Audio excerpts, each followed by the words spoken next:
한국의 제1야당인 더불어민주당 대표라는 이재명이 일본의 후쿠시마 원전 오염수 방류 반대를 위해 단식에 돌입하면서 무능 폭력 정권을 향해 항쟁을 시작하겠다며 윤석열 정권의 폭격을 명분으로 내세웠다. 이재명은 또 윤석열 정권이 헌정 질서와 민주주의를 파괴하는 것에 마지막으로 무기한 단식을 시작했다면서 민생 파괴와 민주주의 훼손에 대한 대국민 사과, 국정쇄신 및 개각 등을 요구했다. 그런데 단식 일주일을 넘기면서 이 쟁점은 또 국리민복을 해치는 행위를 하면 끌어내야 한다고 말하자 같은 당의 추종자들이 탄핵을 언급하면서 탄핵을 통한 정권 전복의 투쟁 수준까지 격상된 것이다. 그러면 윤석열 정권이 이재명의 단식 일주일 새에 탄핵을 받을 만큼 완전히 국민들의 염원과는 멀어진 것일까? 대다수 국민적 여론이나 윤석열 정부의 국내외 정책을 보면은 그렇지는 않은 것 같다. 그런데 유독 이재명이나 그 추종 세력들에게만 그렇게 보인다면 이재명의 단식에는 석연치 않은 구석이 엿보일 수 있다. 지난 문재인 정권에서 아직은 적으로 간주되는 북한의 간첩을 앞세운 갖가지 대남 전략을 방관해 하던 국정원이 새로운 정부를 맞으며 본래의 기능을 발휘하면서 한국민들에게는 섬뜩한 발표를 했다. 북한이 이미 좌경화된 한국 내 민노총과 시민단체들은 물론 지하 조직망에 일본의 원전 오염수 방류와 관련해서 시위 장소는 물론 외쳐될 구호까지 지정하며 반대 투쟁을 계속적으로 벌리면서 윤석열 정권 붕괴와 탄핵 분위기로 몰아가라는 지령을 내리고 있다는 것이다.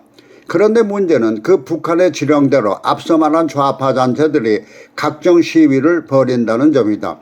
얼마 전 민노총과 좌파 단체들이 광화문 사거리와 세종로에서 민노총과 시민단체가 민주당과 함께 그와 같은 시위를 벌인 것도 북한의 지령이었을 것이고 보면은 섬뜩한 일이 아닐 수가 없는데, 이태원 할로윈 참사 때도 같은 현상이 있었다는 것이고 보면 이미 북한은 한국 내 종북 좌파 세력을 통해서 부분적 통치를 하고 있다는 것으로 더더욱 섬뜩한 일이 아닐 수가 없다.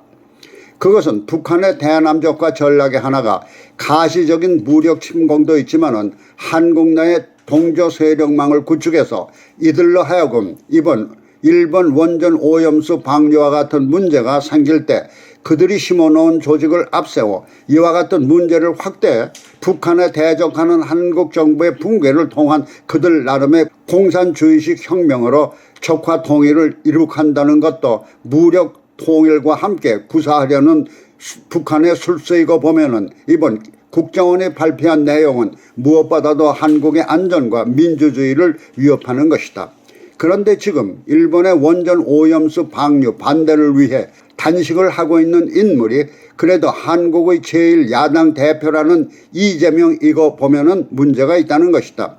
그것은 이재명이 단식의 대의 명분으로 내세우고 있는 것이 북한의 지령으로 행동하고 있는 친북적 좌파 단체와 유사한 면모를 드러내고 있다는 점이다.